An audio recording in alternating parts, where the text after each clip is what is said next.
All rise.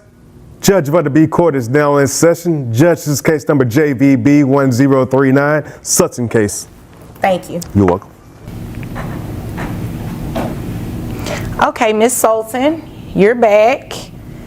And I see that you got, well, dad or potential father served. What's your name, sir? My name is Stephen Pippin. Mr. Pippin. Okay. You understand why you are here today, right? Yeah, unfortunately. Okay. You know I ordered you to have DNA testing done a month ago. Yes. And so we can determine child support, what it's going to be in this case. And I don't have anything from the testing center showing that you showed up. So what's going on with that? Because I didn't take it. I mean, I don't know what she's talking about. So I order you to do something. This is not about her right now. I order you to do something and you just decide on your own, I'm not going to do it? Yeah, I mean, I don't think I'm the father, so I don't have to take the DNA test. This child support case is heating up. Miss Olin is back in court, and this time, Mr. Stephen Pittman is with her, possibly the father. The judge asks why he hasn't taken the DNA test she ordered over a month ago. His excuse, he's too busy and doesn't think he's the father.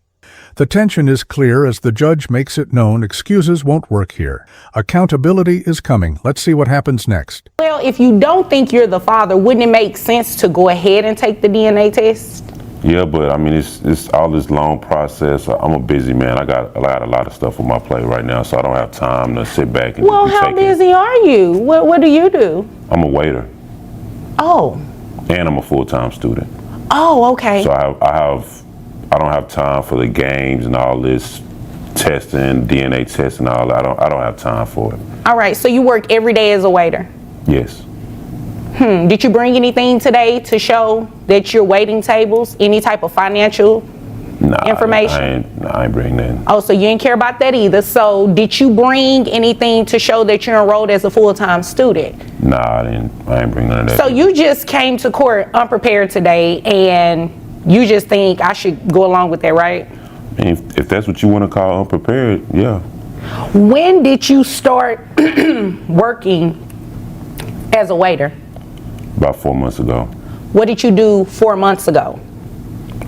I had a full-time job working as a consultant. All right. How much money were you making?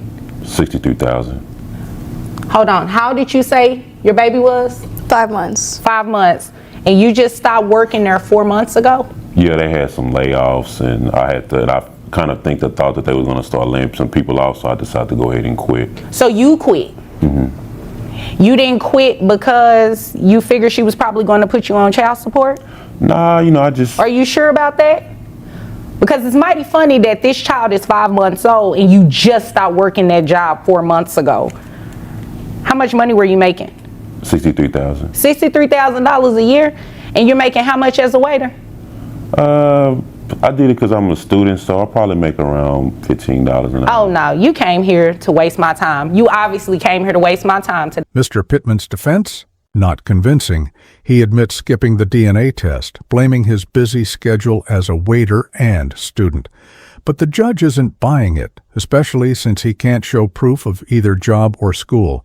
The excuses keep piling up, and it's clear he's avoiding responsibility. Then, the bombshell drops. He quit a $63,000 a year job just 4 months ago. Now the judge is questioning his motives, and things are about to get serious. I am not going to place you on child support for $15 an hour, and you just start working a job paying you $63,000 a year. You see how crazy that sounds?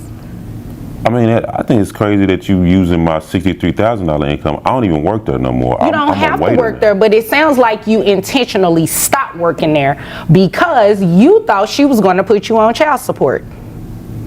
No. So you just disappeared on her? Because I'm not the father. Like, I don't even know. Like, I'm at work. But we don't know that you're not the father because I ordered you to go and get DNA testing. So we could have found that out today. But you know what? We don't have to do it. You know why? Because I can deem you the father today because I ordered you to do it and you didn't do it. That's what we're going to do. That's exactly what we're going to do. So, who Who carries health insurance? Well, never mind. That was a bad question. Yeah, it's me. You carry health insurance. Yes, How ma'am. much is it? $750. $750. Does that include you and the child? Yes, it does. Okay. So what I'm going to do is split that in half, because child support, his obligation, he's only responsible to pay health insurance for the child only. Okay.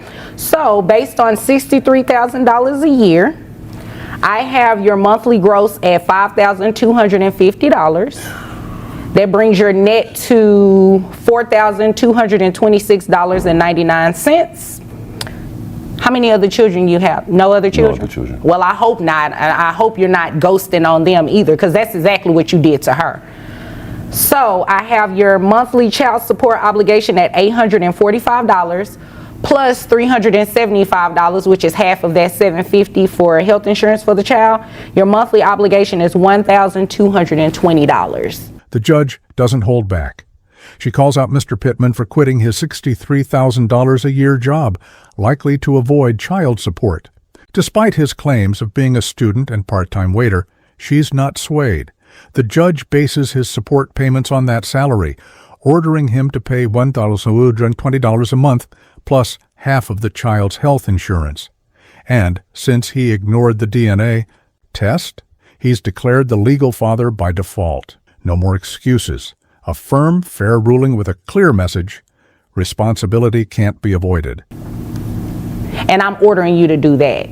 And you don't have any control over that, because that goes through a state agency, and it'll just I'll withhold just from you. go ahead and just submit my W-2s whenever I get them. I'll come back. Oh, okay, that's fine. But today, this is what we're doing. Since you came in here unprepared and not caring about anything, you don't care about that $1,220 either then, right? Okay, I guess so. But we'll get updated. I'm not tripping. Okay, well, we can do that at a later date. Do you have any other questions? No, I don't got no questions. Okay, do you have any other questions? Okay, if nothing further. Mr. Pittman's frustration is clear, but the judge stands firm. She reminds him that court orders aren't optional. His failure to take the DNA test means he's legally the father. No excuses. The judge cuts through his defenses, whether quitting his job or skipping the test, and makes it clear this case is about the child's needs, not his comfort.